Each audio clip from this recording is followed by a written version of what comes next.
Teman-teman sekalian yang dikasihi oleh Tuhan, apa yang kita baca sore hari ini sepertinya ngeri. Karena terjadi kasus yang luar biasa di sini. Suami istri yang bernama Ananias dan Safira meninggal seketika di hadapan para rasul, di hadapan Petrus dan rasul-rasul yang lain.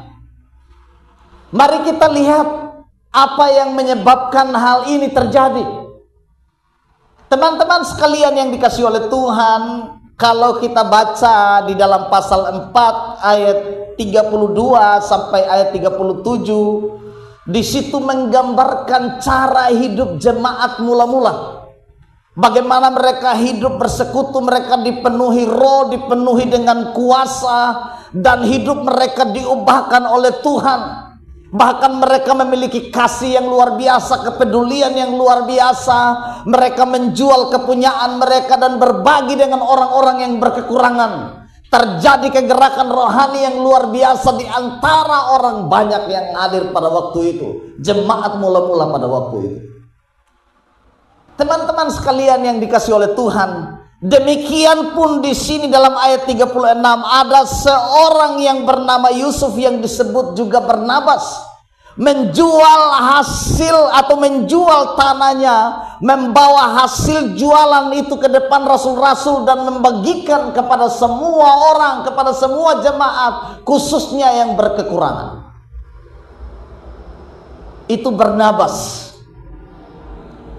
Tapi di sini kita lihat, teman-teman sekalian, Barnabas sepertinya mendapatkan nama di antara jemaat itu karena ia menjual hasil, menjual tanahnya dan membagikan hasilnya kepada orang-orang miskin, sehingga dikatakan Barnabas artinya anak penghiburan.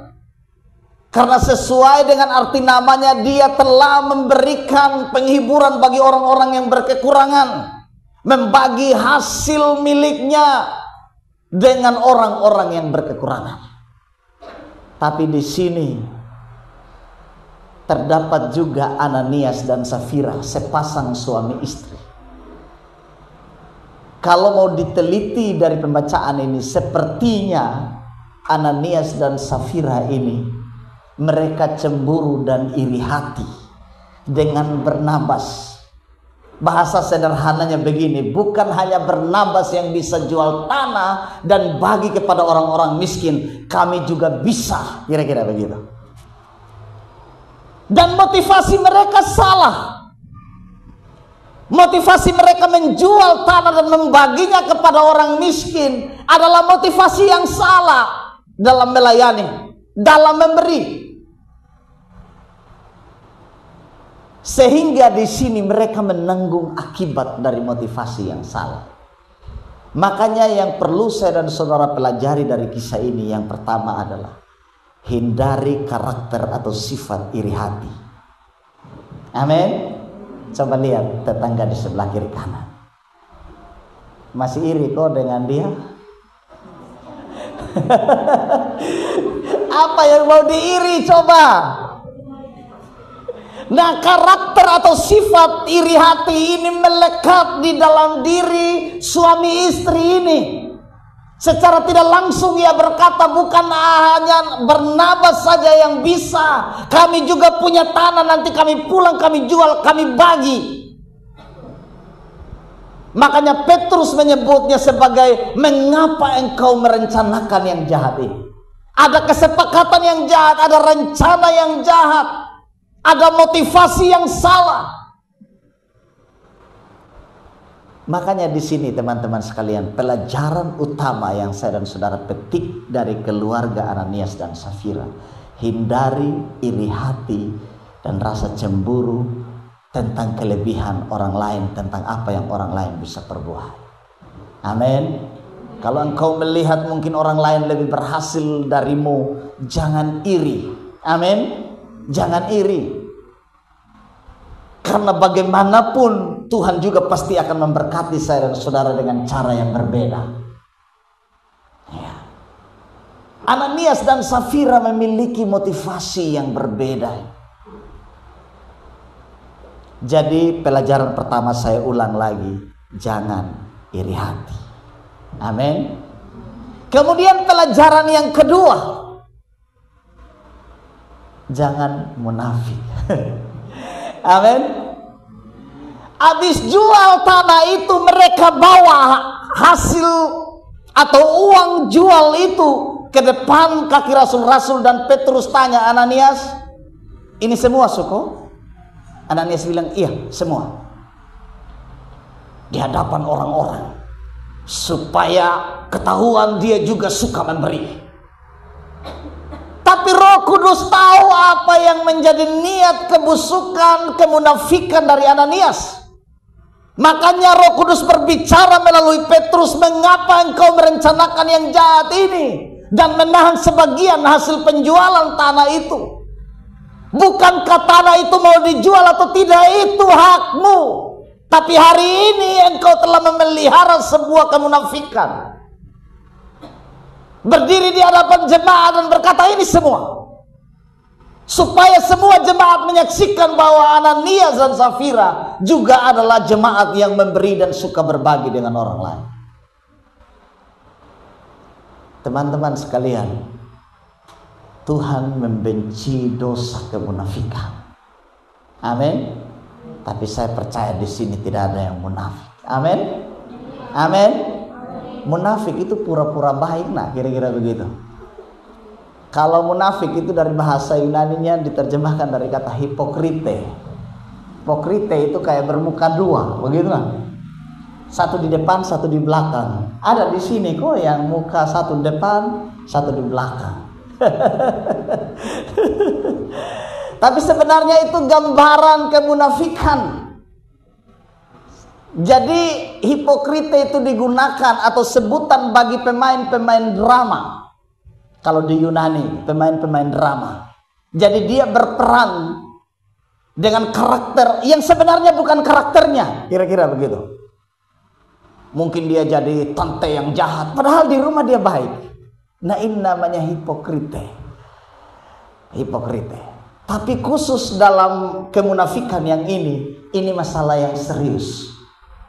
Karena dia bukan munafik di depan manusia biasa, tapi ini dia munafik di hadapan rasul-rasul dan di hadapan Tuhan. Dan Tuhan membenci kemunafikan. Ya. Coba serius semua, serius. Kasih kaget teman, jangan munafik. Ini dalam gereja. Kalau sungguh-sungguh beribadah, sungguh-sungguh begitu ya. Nah ini. Kemudian pelajaran ketiga, saya singkat padat dan jelas. Pelajaran ketiga, jangan suka bohong. Amin. Jangan suka berdusta. Kan kita hanya tipu sedikit sah. Tipu sedikit sah. Ada bohong putih, ada bohong hitam. Tidak ada begitu. Bohong ya bohong. Bohong ya bohong. Tidak ada dosa sedikit, dosa besar, dosa banyak. Tidak ada yang dosa besar dan dosa kecil. Alkitab berkata dosa itu dosa. Iya, kadang-kadang kan anak-anak muda kalau barang ini sudah jadi makanan kesukaan gitu. Kalau berbohong itu sudah hal biasa. Apalagi anak-anak muda sekarang, bohong itu bagi mereka itu susah sekali cari orang yang jujur sekarang. Hari Selasa yang lalu saya bicara di Youth 4GC di Matawai. Itu tentang kejujuran. Cari orang jujur sekarang ini susah. Tapi percayalah di sebelahmu itu orang jujur. Amin. Amin. Ya, orang jujur. Nah, persoalannya sekarang adalah kita bisa menipu manusia, tapi Tuhan tidak bisa ditipu. Amin. Tuhan tidak bisa ditipu. Engkau bisa tipu orang tua. Bapak saya mau pergi kuliah dulu. Tahu-tahu di taman kota minum es. Bapak saya mau pi persekutuan doa, pi kerja tugas dulu dengan teman. Kerja tugas apa? Tugas matematika. Tugas matematika, tapi tahu-tahu dong ada hitung-hitungan di atas bukit sana. Nah ini bagaimana? Mau pi kerja tugas tapi ada selfie di pantai sana. Ini bohong. Ini bohong. Itu dosa. Jadi pelajaran yang kita petik dari sini, jangan berdusta. Amin. Ini teman-teman sekalian. Apalagi sekarang yuk kita di pusat sedang menekankan pengajaran karakter. Sedang menekankan pengajaran karakter. Ini penting. Ya. Kemudian teman-teman sekalian, yang terakhir pelajaran dari kisah ini, dosa itu serius. Amin. Dosa itu dihukum Tuhan. Kenapa Tuhan menghukum Ananias dan Safira dalam sekejap mata ketika mereka berdosa? Tuhan mau menunjukkan bahwa dosa itu serius. Upah dosa itu maut.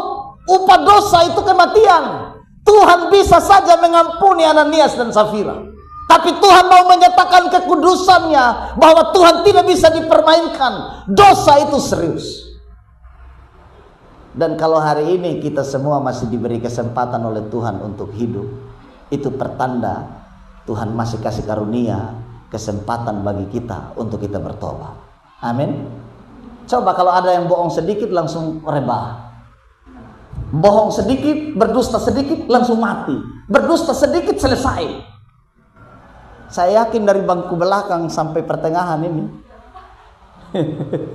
atau mungkin dari depan sampai belakang ini, ya hidup semua. Kalau Tuhan mau buat begitu. Tapi kalau saya dan saudara masih diberi kesempatan, ini bukan diancam ya, bukan ancaman ya, ini benar-benar dosa serius. Kalau Tuhan masih kasih kita kesempatan untuk memperbaiki diri dan kita diampuni oleh Tuhan seperti pujian tadi, itu kasih karunia. Jadi kita harus bersyukur kepada Tuhan untuk kesempatan yang indah ini. Jadi kalau kita masih dikasih kesempatan untuk bertobat, mari bertobat. Ini waktunya untuk kita bangkit dari kegagalan. Siapa sih yang tidak pernah bohong? Siapa yang tidak pernah bohong di sini? Semua pernah bohong. Semua pernah berdusta. Tetapi saya dan saudara bukan hamba kebohongan. Amin. Bukan hamba dusta, bukan hamba dosa. Kita adalah hamba Kristus. Kita adalah anak-anak Kristus. Kita adalah hamba kebenaran. Kita adalah anak-anak kebenaran. Oleh karena itu mari pada sore hari ini kita lebih taat kepada kebenaran daripada taat kepada dosa. Sebab upah dosa itu adalah maut. Oleh karena itu teman-teman sekalian, dosa itu serius. Makanya dikatakan di sini anak-anak muda mengangkat jenazah Ananias dan Safira kemudian menguburkannya. Ini sebenarnya pembelajaran. Kalau orang tua Ananias dan Safira ini diangkat oleh orang-orang muda itu untuk dikuburkan, itu artinya pelajaran penting bagi saya dan saudara sebagai anak-anak muda, supaya jangan berbuat seperti Ananias dan Safira. Amin. Jangan menipu Tuhan. Harus menghormati kekudusan dan hadirat Tuhan. Oleh karena itu teman-teman sekalian, penghormatan kita kepada kekudusan Tuhan ditunjukkan dari bagaimana kita hidup dalam kekudusan, bagaimana kita hidup di dalam kebenaran sebagai anak-anak muda. Oleh karena itu hargai hidupmu sebagai anugerah, sebagai kesempatan untuk memperbaiki diri mulai dari hari ini. Amin. Amin. Amin. Mau hidup dalam kebenaran? Mau hidup dalam kebenaran? Berikan tepuk tangan yang meriah bagi Tuhan. Biarlah renungan pada sore hari ini menguatkan kita, membangkitkan semangat kita, dan menjadikan kita anak-anak muda yang luar biasa.